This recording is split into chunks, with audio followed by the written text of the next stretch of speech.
Hello everyone, welcome to my channel. मैं हूं आपकी होस्ट रश्मि। आज मैं एक बहुत ही शानदार फ्रूट प्लांट आप लोगों को दिखाने जा रही हूं, जिसके कमेंट मुझे सबसे ज़्यादा आते हैं। तो कैसे इस बार लगातार फ्रूटिंग हो रही है उसमें वो दिखाऊंगी, मैंने क्या कुछ उसमें किया है वो दिखाऊंगी, और इस प्लांट में कुछ ऐसी बीमारियां लगती हैं जो अभी भी हैं उसमें, वो भी आप लोगों को बताऊंगी। चलिए चलते हैं हमारी वीडियो में। आज आप लोगों को अपने चेरी का प्लांट दिखाने जा रही हूँ। मुझे लगता है कि आप इसे देख करके इस बार जरूर लगाना चाहेंगे चेरी को। और मेरे यहाँ ये इतनी ज्यादा मात्रा में फ्रूटिंग होती है, इसमें दिखने में बेहद खूबसूरत है, चिड़ियों को अट्रैक्ट करता है। अभी आपको इतने फ्रूट लगे हुए दिख रहे होंगे, इससे भी कहीं ज्यादा इसमें लगे हुए थे, लेकिन चिड़िया और गिलहरी इसे छोड़ती नहीं है। उसके बावजूद भी आप देख सकते हैं इसमें बम्पर फ्रूटिंग हो रही है। और ये कैसे हो रही है देखें, ये थोड़ा डेलिकेट प्लांट तो है, ये मैंने अपने एक्सपीरियंस से जाना है। इस प्लांट को तकरीबन 5 साल हो गए मेरे यहाँ। पहली साल छोड़ करके 1 साल के अंदर ही ये फ्रूटिंग करने लगते हैं, और पहली साल छोड़ करके 4 साल ये लगातार फ्रूटिंग दिया है। और कब से कब तक दिया है देखें, जब भी आपके एरिया में टेम्परेचर जो है वो 30 डिग्री तक मेंटेन रहता है, आप आंख बंद करके ये प्लांट लगा लीजिए। मैं तो इसे 48-49 डिग्री में भी मेंटेन करके रखी हुई हूँ। फ्लावरिंग इसमें कंटिन्यूअस आती है, लेकिन फ्रूट बनने की जो प्रक्रिया होती है वो इसी वक्त होती है जब 30 डिग्री टेम्परेचर रहता है। और पहले मैं भी परेशान हो जाती थी, खाद दिया, सब कुछ किया, केयर किया, क्यों फ्लावर गिर जाते हैं। तो अगर आपके फ्लावर भी गिर जाते हैं तो आपको टेंशन लेने की जरूरत नहीं है। और इसमें बहुत ज्यादा फर्टिलाइजर, बहुत ज्यादा बार बार ओवर फर्टिलाइज करेंगे तो भी इसमें फ्रूटिंग नहीं होगी, सारे फ्लावर गिर जाएंगे। क्या क्या प्रिकॉशन रखना है वो मैं आज आप लोगों को बताऊंगी, इसके बारे में सारे टिप्स। और मुझे लगता है कि आप लोगों को ये प्लांट जरूर लगाना चाहिए, क्योंकि अगर ये थोड़े खट्टे होते हैं, लेकिन जब आप प्लांट को देखें, इसमें कलर देखें किस तरह से, आप देखेंगे यहाँ देखें, ये ग्रीन लगा हुआ है, यहाँ डार्क मैरून लगा हुआ है, यहाँ पिंकिश कलर में ये चेरी दिख रहे होंगे, और यहाँ देखें, यहाँ ब्लड रेड ये कलर आपको दिख रहा होगा। तो इसमें ये जो है यही इसकी खूबसूरती है।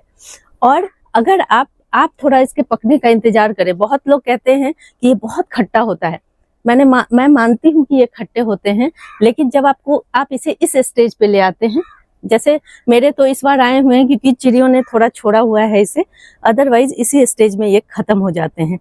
तो यहाँ देखें, जब इस स्टेज में रहे अभी आपको इसे हार्वेस्ट करना है, इसे खाना है, तो ये थोड़ा खट्टा मीठा फ्लेवर होता है। अगर आप इस स्टेज में खाएंगे तो ये आप खा नहीं पाएंगे, इतने खट्टे होते हैं। तो इसके बारे में पूरी जानकारी रखें। और देखें, फ्लावर बनने के बावजूद इसमें फ्रूट बनने के बावजूद इसमें फ्लावरिंग देखें, इसके इतने टाइनी से पिंक कलर के फ्लावर होते हैं, वो देखें। तो इस तरह से आप इसमें फ्लावरिंग होती है।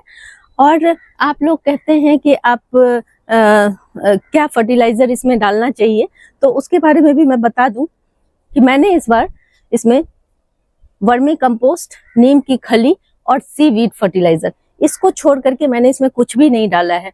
क्योंकि मैंने नोटिस किया कि पिछले बार जब मैंने इसमें बहुत सारे वो जो मैं अक्सर डालती हूँ फ्रूट प्लांट में, बोन मील और इस तरह की जो चीजें मैंने डाल दी थी, तो इसमें कोई खास असर पड़ा नहीं। इसलिए अननेसेसरी की खाद को प्लांट में नहीं डालना है, उससे उल्टा नुकसान हो जाता है। एक सबसे मेन चीज आप लोगों को बताना चाहती हूँ कि इसमें डाईबैक की प्रॉब्लम कितनी होती है। आप देखें, ये मैंने आप लोगों को दिखाने के लिए छोड़ा हुआ है, हालांकि मुझे इस तरह से अपने प्लांट के साथ खिलवाड़ नहीं करना चाहिए। ये देखें, ये काफी दिन से छूटा हुआ है, मैंने सोचा वीडियो बना के आप लोगों को दिखाऊंगी, इसलिए मैंने इस ब्रांच को छोड़ा हुआ है। हालांकि मैंने एक बड़ी सी टहनी, आप यहाँ देख रहे होंगे, ये कट लगा हुआ है, यहाँ पे बड़ी सी टहनी मैंने काट दी है।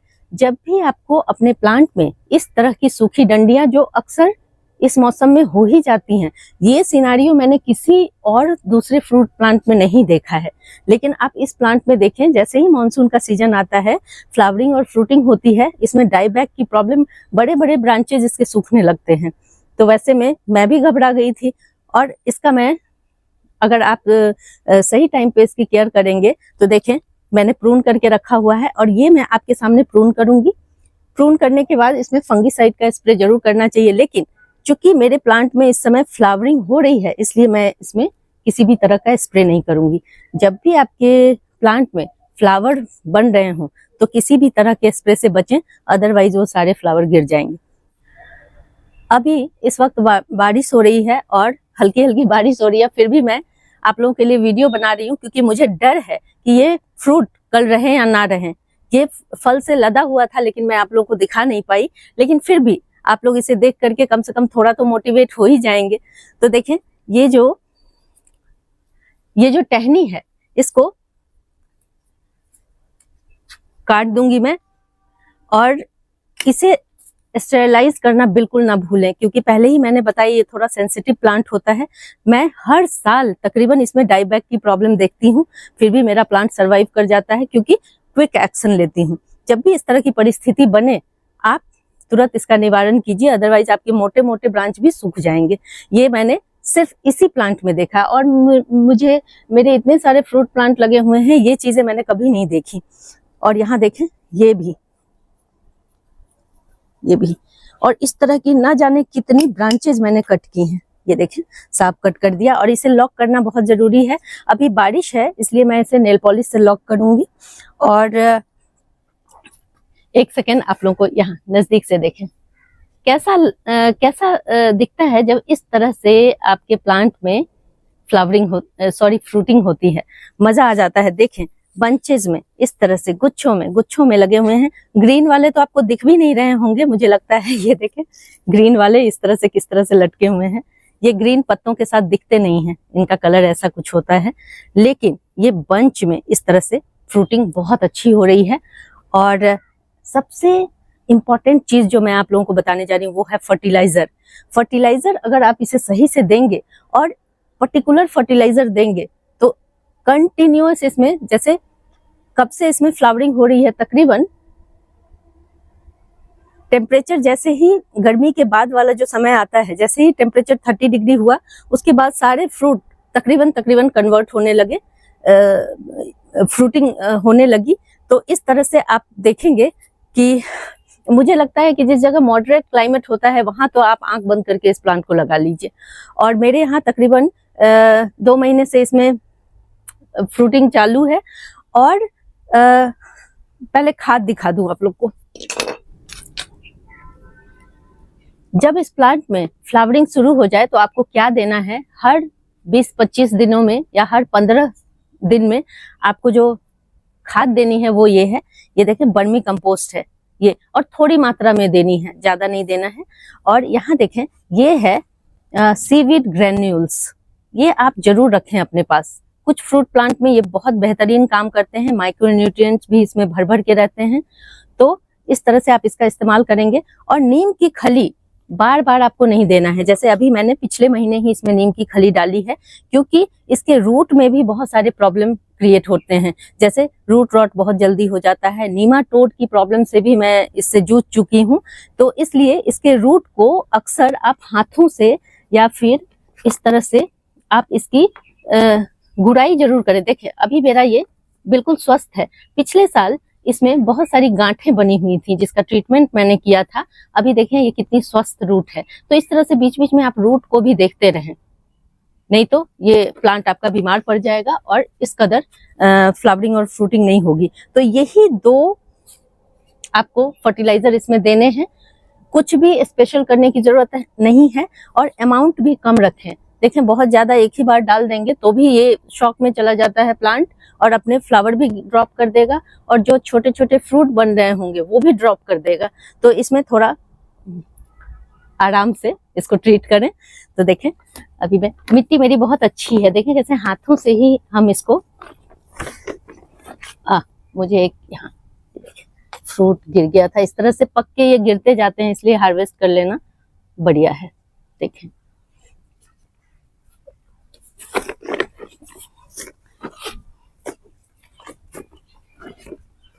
ओवर वाटरिंग भी नहीं करनी है, इससे भी आपका प्लांट सेंसिटिव है, खराब हो जाएगा। देखिए, मैं इसको मिला करके, क्योंकि मेरा पौधा 5 साल का हो गया है इसलिए मैं इतना डाल रही हूँ। आपका प्लांट अगर छोटा है तो आप इसका आधा अमाउंट ले सकते हैं, कम डालें। मेरे कहने का मतलब है फर्टिलाइजर का हमें रेगुलर बेसिस पे डालनी है, लेकिन कम मात्रा में डालें। और कोई भी बहुत ज्यादा फंगस वाली चीजें, फंगस वाले फर्टिलाइजर या बिना डिकम्पोज हुए कोई भी फर्टिलाइजर इस प्लांट में ना डालें, क्योंकि ये इतने हार्डी नहीं होते हैं कि उसको बर्दाश्त कर सकें। जब आप इन सारी चीजों का ख्याल रखेंगे तो इसी कदर फ्रूटिंग होगी। देखें, मेरा तो मन ही नहीं भरता इससे, कितना सुंदर दिख रहा है। और देखें, मैं आपको हर बार चेरी खा के तो जरूर दिखाती हूँ आप लोगों को। ये देखें, और इस बार साइज भी बहुत अच्छा हुआ है। जब न्यूट्रिएंट की कमी हो जाती है तो साइज भी छोटे छोटे होते हैं, इतना चमकदार और सुंदर नहीं होता है। तो देखें, बहुत अच्छा, इसमें बीज भी है। बट आपको जो भी प्लांट लेना है ग्राफ्टेड वैरायटी का लेना है। और इस वैरायटी का नाम है बारबाडोस चेरी। मैंने इसे इसलिए लिया है क्योंकि मेरे यहाँ टेम्परेचर बहुत ज्यादा होता है, और जहाँ पे भी पीक पे टेम्परेचर होता है वहाँ इसी तरह की वैरायटी जो है वो सरवाइव करती है। तो अब चुनाव आप कर सकते हैं किस तरह से आपको लगाना है। मैंने एक जो बेसिक जानकारी होती है इसके बारे में वो आप लोगों को दे दी है, और इसका प्रूफ भी आपको सामने दिखा दिया है मैंने। चूंकि बारिश हो रही है तो पानी नहीं डालूंगी, नहीं तो आप जब भी खाद डालें पानी जरूर इसे दे दें। मैंने इसे हाथों से ही मिला दिया। देखें, भुरभुरी मिट्टी, बहुत अच्छी मिट्टी है इसकी। अगर आप डिटेल में इसकी वीडियो चाहते हैं कि इसकी मिट्टी मैंने कैसे बनाई है, क्योंकि ये स्पेशल प्लांट है, ये हमारे लेमन प्लांट की तरह नहीं होता या और जो अमरूद है उसकी तरह नहीं होता, तो थोड़ा सा इसमें ध्यान रखना पड़ता है, केयर करनी पड़ती है। और देखें, बहुत स्वस्थ और बढ़िया। मैंने तो इसे लगभग खो ही दिया था, क्योंकि नीमाटोड अगर आपके किसी प्लांट में लग जाए तो बहुत मुश्किल होती है। इसलिए टाइम टू टाइम नीम खली का उपयोग जरूर करें। बस सिंपल से फर्टिलाइजर से सीवीड का इस्तेमाल आप इसमें जरूर करें। और देखें, अगर आपके पास ग्रैनुअल्स नहीं है सीवीड के, तो इस तरह के लिक्विड फॉर्म में भी आते हैं। 1 लीटर में 5 ml डाल करके आप इसमें डाल सकते हैं। जब फ्रूटिंग का टाइम हो तो 20 से 25 दिन में इसका इस्तेमाल करें, और देखें उसके बाद कि आपके प्लांट में किस तरह की फ्रूटिंग होती है। अगर आप लोगों को मेरी ये वीडियो पसंद आती है तो प्लीज इसे लाइक, शेयर एंड सब्सक्राइब करना ना भूलें। बेल बटन को जरूर दबाएं। Live nature, love nature. Thank you.